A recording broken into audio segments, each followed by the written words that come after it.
चलिए अब बात छत्तीसगढ़ की करते हैं, जहां पर मानसून अब पूरी तरह से सक्रिय हो गया और कई जिलों में लगातार हो रही बारिश से जनजीवन के साथ साथ खेती किसानी पर भी बड़ा असर दिखाई दे रहा है। तो राजधानी रायपुर में तेज बारिश के कारण सरोना, कुशालपुर, तरुण नगर और प्रोफेसर कॉलोनी समेत कई इलाकों में जलभराव है। तो दुकानों और घरों में पानी घुसने से लोगों को भारी परेशानी का सामना करना पड़ रहा है।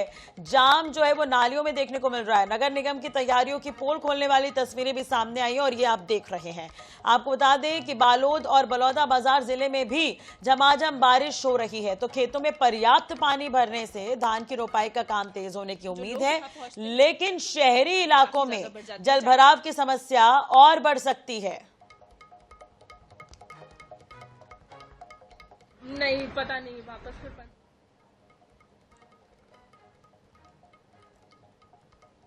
चलिए बलौदाबाजार से कुश अग्रवाल हमारे साथ जुड़े हुए हैं, उनसे बातचीत कर लेते हैं। राहुल भूत्रा हमारे साथ बालोद से जुड़े हुए, उनसे भी बात करेंगे। सबसे पहले रुक कर लेते हैं बलौदाबाजार का। कुश, क्या स्थिति है वहां पर बारिश की वजह से?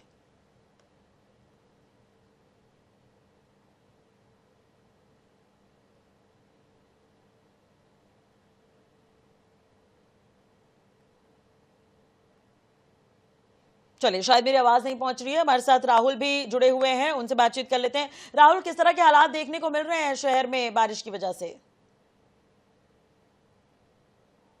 कई दिनों से किसान इंतजार कर रहे थे, वो बारिश अब आ चुकी है। आज सुबह से जिस प्रकार से मूसलाधार बारिश हो रही है तो पूरा जिला जो है जलमग्न हो चुका है। इस वक्त मैं जिस प्रकार से आपको बता दूं, जिला मुख्यालय के बस स्टैंड में खड़ा हूँ। बस स्टैंड की हालत आप देखिए, ये जो मेरे पीछे नजारा देख रहे हैं, जो ट्रक निकल रहा है, ये वो वही जगह है जहाँ पे NH30 रोड गुजरी है और इस NH30 रोड के लिए पानी निकासी की जगह बनाई गई थी, लेकिन कहीं ना कहीं वो पानी निकासी नहीं हो रहा है और ये जो पूरा बस स्टैंड है तालाब में तब्दील हो जाता है। तो इससे अंदाजा लगाया जा सकता है कि कितनी ज्यादा तेज बारिश जो है इस वक्त बालोद जिले में हो रही है। और सबसे अच्छी बात तो यह है कि अब ये बारिश जो है किसानों के लिए वरदान साबित हो रहा है, क्योंकि किसान पिछले कई दिनों से चाह रहे थे कि बारिश हो ताकि उनके खेती कार्य में प्रगति आए। और ये जो बारिश है, किसानों के चेहरे पे खुशियां लाई हैं। लेकिन कहीं ना कहीं जो है, जो सड़क निर्माण के ठेकेदार थे और जो ये NH30 का जो निर्माण कार्य है, उसकी भी पोल खुल गया है कि लगातार जिस प्रकार से बस स्टैंड में पिछले कई सालों से बारिश में पानी भरता था, उस बारिश के निकासी, पानी की निकासी के लिए अब तक के कोई सोल्यूशन नहीं किया गया था। और यही वजह है कि ये तालाब में तब्दील हो गया है। और यही हाल जो है बालोद जिले के अन्य इलाकों का भी है। छोटे छोटे जो नदी नाली हैं वो भी भर चुके हैं। और जिस प्रकार से ड्रेनेज सिस्टम की जो बात करते हैं, अपन निगम की पालिका की बात करें, दल्ली राजन और बालोद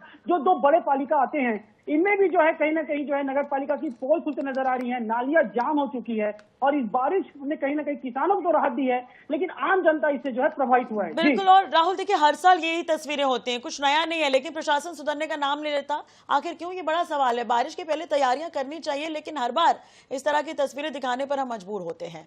कुछ हमारे साथ जुड़ गए। कुछ, क्या अब तक मेरी आवाज पहुंच रही है? तो बलौदाबाजार का हाल मैं जानना चाहूंगी। बारिश की वजह से क्या कुछ प्रभाव वहां पर देखने को मिल रहा है? जी, काफी दिनों के बाद मानसून की अच्छी बारिश हुई है। पूरे जून माह बारिश नहीं हुई, उसके बाद जो जुलाई में जो बारिश होने से जो किसानों के चेहरे खुले हुए हैं। और इसके साथ ही जो सबसे ज्यादा निराशा किसानों की थी, तो किसानों को इससे ज्यादा काफी खुशी हुई है। और जो किसान धान खेतों में बीज डाल चुके थे, तो उनसे भी अब अंकुरण जल्दी होगा। इसको लेकर इसके अलावा भी कृषि विभाग के वैज्ञानिकों का कहना है कि किसान के जो धान के अलावा अब जो है दलहन तिलहन की फसल की बुआई के लिए उपयुक्त समय है। तो किसान जो है अपनी बोनी की तैयारी कर सकते हैं। और इस बार सरकार जो है, इस बार जो दलहन तिलहन फसल के लिए 15,000 रुपए की प्रोत्साहन राशि भी दे रही है। जी चलिए, किसानों में खुशी की लहर है बारिश की वजह से, लेकिन शहरों का हाल बेहाल है। बहुत बहुत शुक्रिया आप दोनों का जानकारी देने के लिए और बातचीत करने के लिए।